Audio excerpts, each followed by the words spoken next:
अस्सलामुअलैकुम नाज़रीन इकराम, रोशनी light channel की तरफ से आप सबको खुशामदीद। मेरी आज की वीडियो कुरुलुश और हान के बारे में है। और नाज़रीन इकराम, तो कैसे लग रहे हैं आप लोगों को कुरुलुश और हान के ट्रेलर्स? क्योंकि व्यूअर्स की तरफ से इस पर बड़ी खुशी का इजहार किया जा रहा है कि कहानी अब सल्तनत की तरफ मोड़ दी गई है और सारोज और हेक्टर नाम के विलन्स का खात्मा हो चुका है और दमिरहान जैसे मजबूत किरदार की एंट्री हो चुकी है जो ओरहान की आंखों में आंखें डालकर बात कर सकता है और एक रिदम के साथ कहानी चल रही है। जबकि मर्द याज़ची-ओगलो के बारे में मैं क्या कहूँ सिवाय इसके कि इसने खुद को साबित कर दिया है कि वो इस किरदार को लेकर चल सकता है। वाकई महमद बोज़दैक अपने हीरोज की चॉइस में शार्प विजन रखते हैं।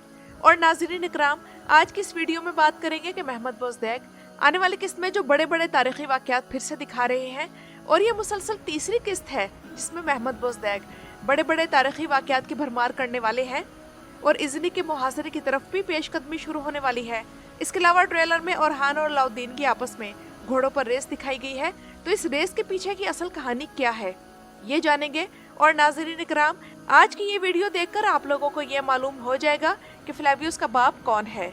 तो शुरू करते हैं ओरहान और अलाउद्दीन से।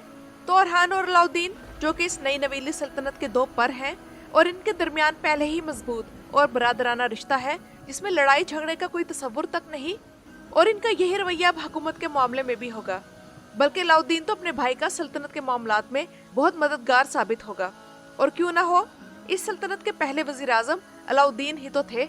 और नाज़रीन इकराम, इन दोनों भाइयों के आपस के ताल्लुकात और सल्तनत के लिए इन्होंने मिलकर जो कुछ किया इस पर यह मेरी मुकम्मल वीडियो मौजूद है। तो तारीख के मुताबिक उस्मान बे की वफात के बाद इन दोनों भाइयों की एक मीटिंग हुई थी कि कैसे रियासत को चलाना है और उस्मान बे की वरासत को कैसे तकसीम करना है। तो अगली किस्त में हम तारीखी ड्रामों की तारीख में पहली बार किसी रियासत के दो भाइयों की घुड़दौड़ देखने जा रहे हैं। तो क्या ही बेहतरीन होगा कि इस सीन को भाइयों की उस तारीखी मीटिंग के लिए इस्तेमाल किया जाए। लेकिन मुझे पिछली किस्त देखकर एक चीज खटक रही थी कि दिरुल एर्तुगरुल में न जाने कितने ऐसे सीन्स थे जिनमें एर्तुगरुल गाजी अपनी वालदा हाइमा अना से रियासती मामलात पर या फिर अपने जाती मामलात के बारे में बातचीत किया करता था। लेकिन इन 11 किस्तों में मलहून और ओरहान का एक भी ऐसा सीन नहीं दिखाया गया।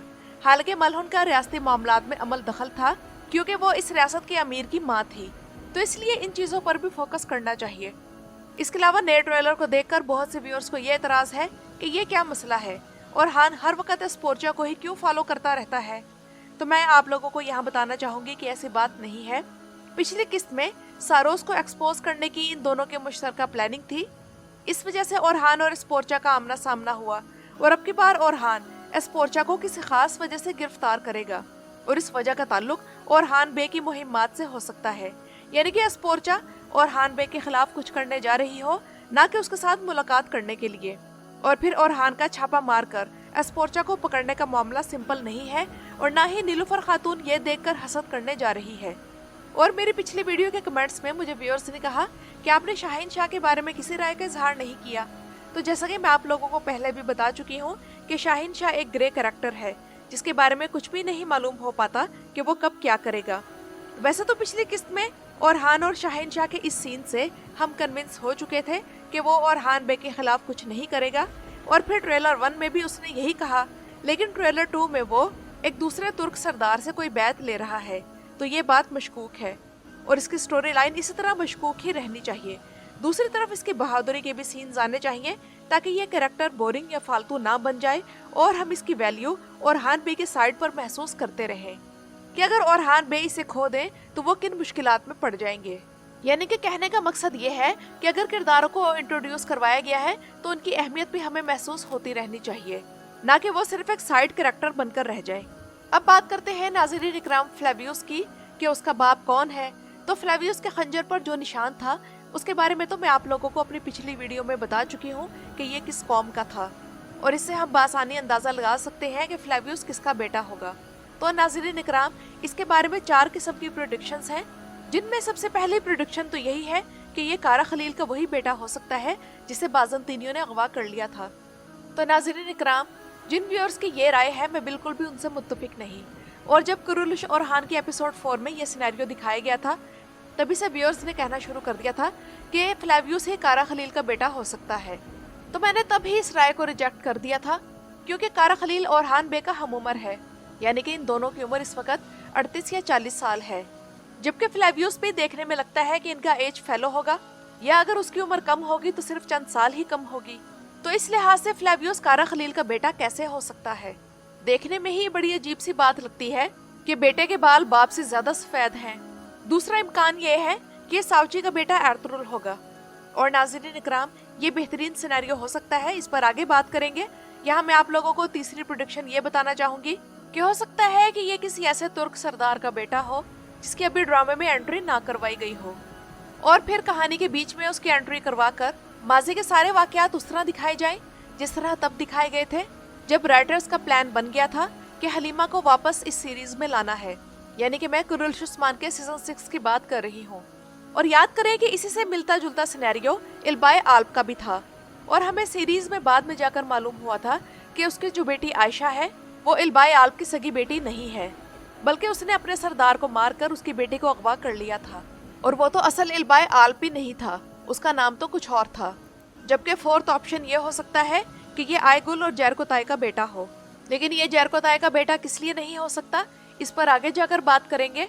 तो ये सिनेरियो बेहतरीन तब हो सकता है कि अगर इसे साउची का बेटा दिखाया जाए, और इसे साउची का बेटा दिखाने के कई फायदे हैं। एक तो ये वजह कि साउची की नस्ल तारीख के हिसाब से चलती रही थी। वो अलग बात है कि साउची के मरने के बाद इनके जिक्र को बिल्कुल ही गायब कर दिया गया। ये बात भी अहम है कि साउची का बेटा अगर फ्लेवियस निकला तो उसके दिल में उस्मान बे के खिलाफ जो कीना है वो भी खत्म हो जाएगा। लेकिन ये सवाल अपनी जगह रहेगा कि साउची का बेटा एर्तुगरुल गायब हो गया, लेकिन उस्मान बे ने ना तो कभी जिक्र किया और ना ही उसे ढूंढने के लिए कुछ किया, या उस्मान बे को मालूम ही नहीं था। तो ये सब इलॉजिकल होगा।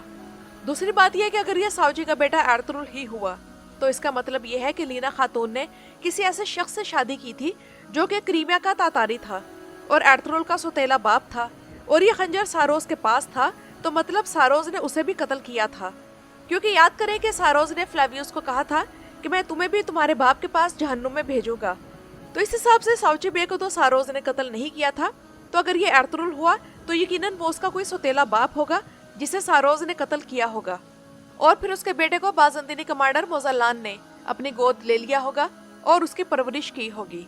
तो नाज़रीन इकराम, मैंने आप लोगों के सामने 4 किस्म के सिनेरियोज रखे हैं।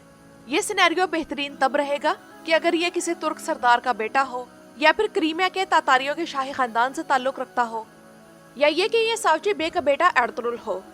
लेकिन नाज़रीन इकराम, इस तमाम सिनेरियो में ये बात कंफर्म होगी कि फ्लेवियस को किसी सरदार का बेटा या फिर किसी शाही खानदान का शहजादा दिखाया जाएगा, ताकि उसकी फातिमा से शादी में कोई रुकावट पैदा ना हो सके, और उसके बारे में ये भी वाज़ेह हो जाए कि वो नस्लन तुर्क और मुसलमान था। फ्लेवियस की जिंदगी की कहानी अब एक बहुत दिलचस्प टर्न ले चुकी है, तो देखते हैं कि राइटर्स इस सिनेरियो को कितने अच्छे तरीके से इस्तेमाल करते हैं। तो नाज़रीन इकराम, ये तो थी मेरी आज की वीडियो। अपनी राय का इजहार कमेंट्स में ज़रूर कीजिएगा। मेरी वीडियो देखने का शुक्रिया।